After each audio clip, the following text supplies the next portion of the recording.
guys, it's Biblio-bec and I'm back. It feels like forever since I've recorded anything for you guys, but it's been a bit of a hectic week. If you follow me on Instagram, you'll know that I got my second upper lobe thing pierced. I don't even know what it's called. It's not even a big deal, but it's a big deal to me. Secondly, me and Matt went to see J-Rock the other day. It was really good.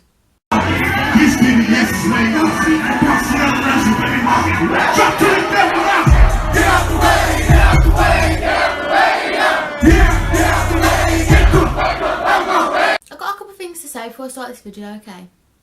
First of all, I've got my granola, okay, because I went to Asda the other day, right? And I thought, I'm going to buy some granola. And then, why is it so expensive? Like, it's just a bag of like nuts and oats and stuff. So anyway, I just nicked some from Matt's house. Matt's mum gave me some.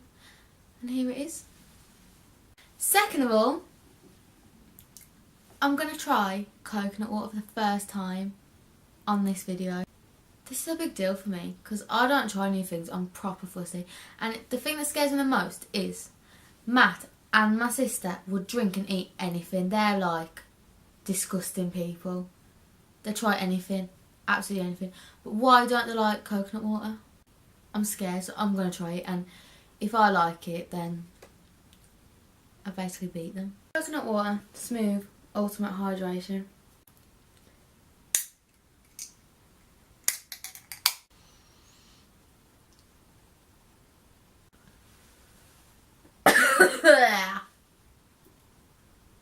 That is the most...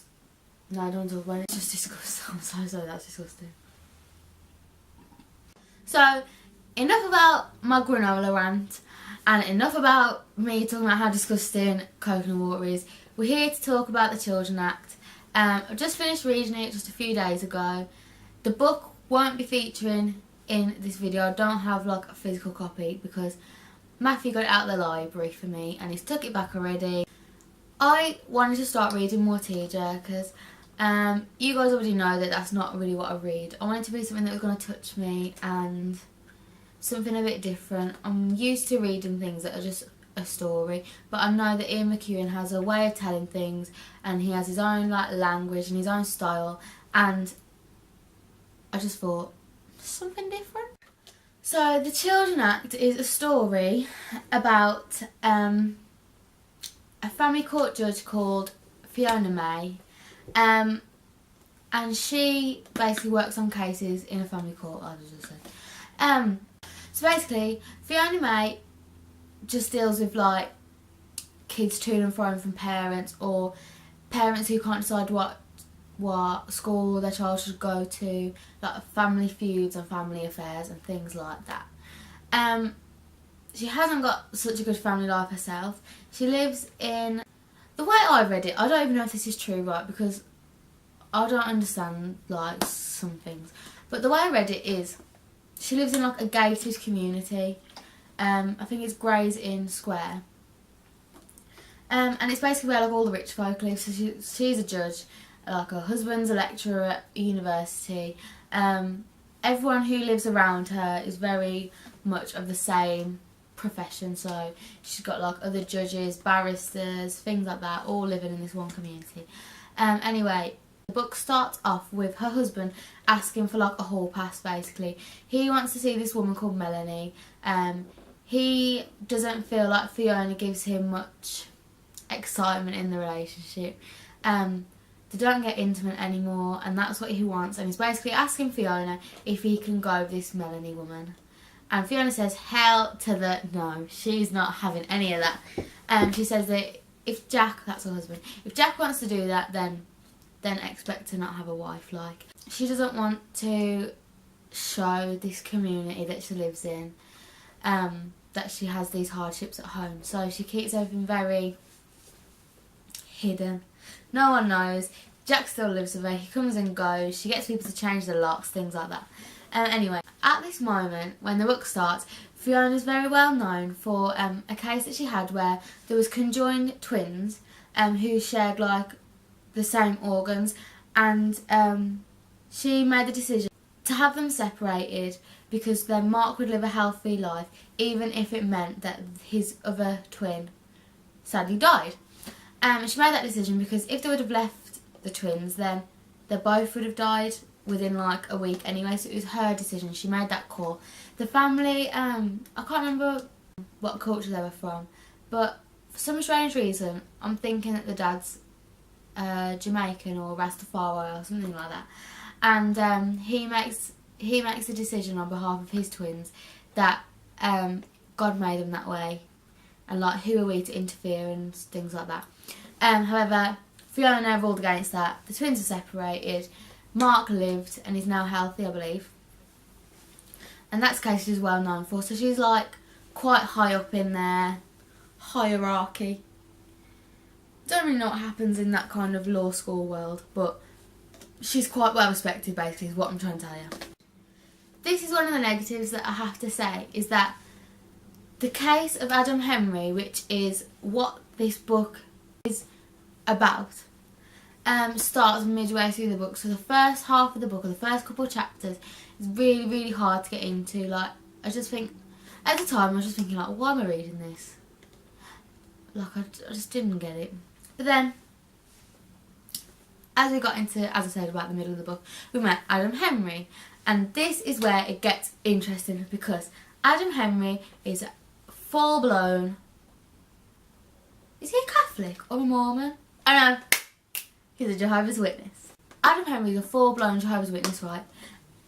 I'm really sorry if this comes across obnoxious, or I feel like I'm disrespecting anyone's religion. I'm really not. It's just that, in my opinion, Adam Henry and his family's opinions are really irrational. And basically, Adam Henry is a 17-year-old boy, 3 months away from his 18th birthday, and he's got leukemia. And due to being a Jehovah's Witness and his family being Jehovah's Witnesses, he's refused a blood transfusion. He's refusing treatment because the treatment that he would have accepted would result in him needing a blood transfusion. And he said no, because it's against his religion. However, it's not his place to say no, because he's only 17. There are a lot of pros and cons. Like, there's a whole court case about it. The family's defence... I don't know. As I said, I haven't got a clue about courts and laws and stuff. But basically, the family's representative has a lot of good points, but then also the other people, the opposing people, have a lot of good points. And so yeah, there's things that come up like Adam Henry's not old enough to dictate his treatment. The hospital want to give it him. His parents don't want him to have it. If someone denies treatment and that's gone against, then that's a violation of human rights. But only if they're 18. So it's just this whole mismatch of like, should he have the treatment, should he not, basically. And Fiona goes to the hospital that Adam Henry's in to meet him. One thing you should know about Fiona May is that she's really good at piano and classical music and things like that. And every Christmas she's in like a production that they put on in Gray's Inn Square. Like a Christmas production, all the top people go there, there's champagne and caviar, blah blah blah, blah, and basically she plays the piano. And there's this one song, she's in the hospital, and Adam Henry shows her that he can play on his violin, and she sings along. And some of the lyrics are quite fitting. It's about like, I don't know what it's about, but it's just fitting. And she decides for herself that he is like, what is the word? I just feel offensive again. He's basically, he can think for himself, basically. And that's what she decides. And then Fiona goes back to court and blah, blah, blah, blah, blah, and basically she comes to a verdict about his treatment. And I don't want to give spoilers away and tell anyone what happens. If you've watched the film, you already know what happens. A lot of weird things keep happening. I don't think Fiona knew the consequences of this case. Obviously, at this point, this case was like a massive thing. All the press were involved. Like, it was basically, do you go against someone's religion, and why does Fiona have this, like, who is Fiona to dictate if someone's religion is irrational or not? Do you get what I mean? It's like, who are you to decide someone's fate like that? So it was massive at the time, and I think she knew that. Everyone knew that. but the consequences of this is so much bigger than like what you think. Personally, I thought Ian McEwan's book was less about the story. This goes for any of his books I've ever read. Like, it's less about the story and the plot and the characters, and more about like his style and how he tells a story, and like the reader has to do a lot of the work for themselves. So I was wrong. Like, this book just kind of blew me away. I wasn't expecting anything that happened in this book at all. At all. So anyway, on to what I thought about the characters. So there obviously are a lot of other characters in this book. There's like Marina Green and Mark, whatever the hell his name was. Fiona, Jack and Adam are like the main three characters that I really have any feeling about. Fiona, I connect with her a lot, even though she is late 50s coming to 60, I think. She's about 56, 57, 58, something like that. Anyway, even though, oh my god, something's on my face! Even though she's obviously like way older than me, she's probably like my mum's age. But I see things from her point of view a lot, like when she's talking about her issues with her husband, and when she's talking about like her stance on religion. I just found myself and Fiona had a lot of similarities, and I really liked her. I can't even lie to you. Jack, I don't know what I feel about him. In my head, I felt a bit of sympathy for him because he just wants like an intimate, loving relationship with his wife, and she's very like professional, sophisticated. Everything about her is like work life. She comes home from work and she takes all her case files home. She spreads them out on the living room floor, and that's just her for the night. And in a way, I kind of feel sorry for him because he's like lost that connection with his wife, and I can only imagine how hard that must be. They've been married for like I don't know how, and like he spends a lot of time sleeping on the sofa or in the spare room. I just started to feel for him a lot. I don't think, even though I would definitely have reacted how Fiona reacted when he asked for the hall pass, like, without a shadow of a doubt. But it's not like, it doesn't surprise me that that's what he wants, if you understand what I mean. I just felt sorry for him a lot. And he tried with Melanie. He said he didn't like it, it wasn't what he wanted. He came back home to Fiona, and like you kind of saw him trying, like he was cooking meals and he was like, he wanted to be close with her. I don't know. In a way, I felt sorry for him quite a lot. I don't mind Jack. I don't know if the film will be any different.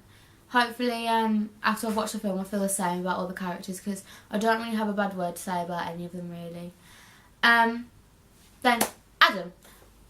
He is a tricky one because I can't tell you what I think about him because it's just loads of spoilers. Like, when the book started, my opinion about him was here because like he seemed a bit selfish. He was choosing religion over his life. Like, I don't know, it's my opinion, obviously everyone else is going to have their own. But I started about here, then we met him, and then after this point, like, things happen that I've told you about, and the book just goes like that, and honestly, like, I don't know what I think about him anymore. I really don't. Leukemia is something that is actually quite close to my heart. Like, obviously none of you guys are really going to know that. But the way that Ian McEwan described, like, his condition and how he was looking, and then in the court they were talking about if Adam was aware of, like, how his death was going to be, because Adam really romanticised it. His religion told him that, like, death's going to be fine and da-da-da-da. And obviously the medical team who were representing the hospital at the court was describing in quite a lot of depth how horrible, like, the illness was, and it kind of, like, you can't help but sympathise with Adam. Like, personally, I could never put myself in his shoes. Like, if I was in his position and his illness, or God forbid, touch wood, if I was in his position, his mindset and the way he thinks about things, obviously is clouded by his religion, but oh my days, I could just not imagine being like him at all. So yeah, I can't even, there's not a word for how I feel about him because I don't even think I know myself. If you've read any Ian McEwan book, you know that his style's very unique, and this doesn't really sway from that. It's just a typical Ian McEwan book in terms of style. Like, I can't describe to you. It's just lovely. It just flows and you can't help but be invested. I think the way he tells things, you just can't help but feel like you're part of the story. You get too invested, basically. Same goes for the vocab and the feel of the book, really. Like, you just invested, you can't help it. And it's just true to Ian McEwan.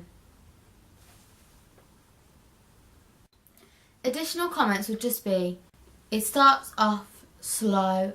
Even though I was interested in Fiona and Jack's relationship, that's all you really gathered from the first couple of chapters. It's just like, it was more character building than the story actually starting. Like, I can't power read 40 pages in like half hour. I just can't do it. And obviously then finding the time to be able to read a whole chapter was difficult. And then also, it's just long, like it was just long to get into, but definitely worth it. Like, once I'd read a chapter, I was like, I'm so glad I just sat down and read that, because I'm like even more invested, and there's always something that you was thinking about. To get what I mean? That's my additional comments anyway.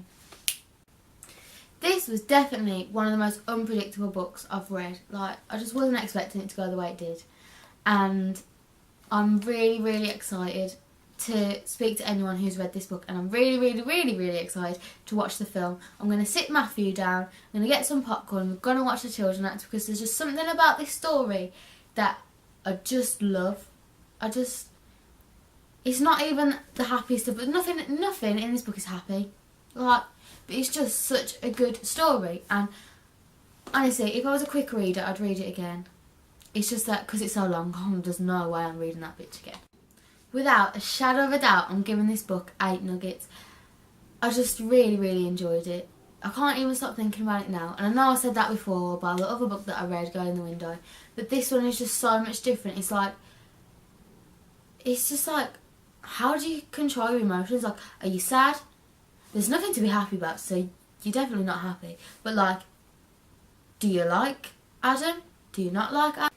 So yeah, 8 nuggets, and I really enjoyed it, and I'm going to watch the film. So hopefully in the next video, I'll also tell you how the film went as well. I hope you all enjoyed hearing about the Children Act. I hope you enjoyed it enough to like, subscribe and comment. Feel free to chat to me about this book. I really want to. Like, I don't know if I know anyone that's read this. I don't know if what Brit reads, if you're watching. I don't know if she's read this, but I'm definitely going to have to tell her to. I know I've spoken to a couple of people about this book who want to read it, and I would definitely recommend it. It doesn't matter what style you're into. I'm not particularly into books like this. I'm not into like emotive, tear-jerking, heartwarming books, but this was just really good, and I'm so glad I read it, honestly. Follow me on whatever you want to follow me on, and let's get the conversation going. The next book I'll be reading is Into the Water by Paula Hawkins. Until then, it's goodbye from Biblio-bec, and I'll see you all hopefully really, really, really, really soon.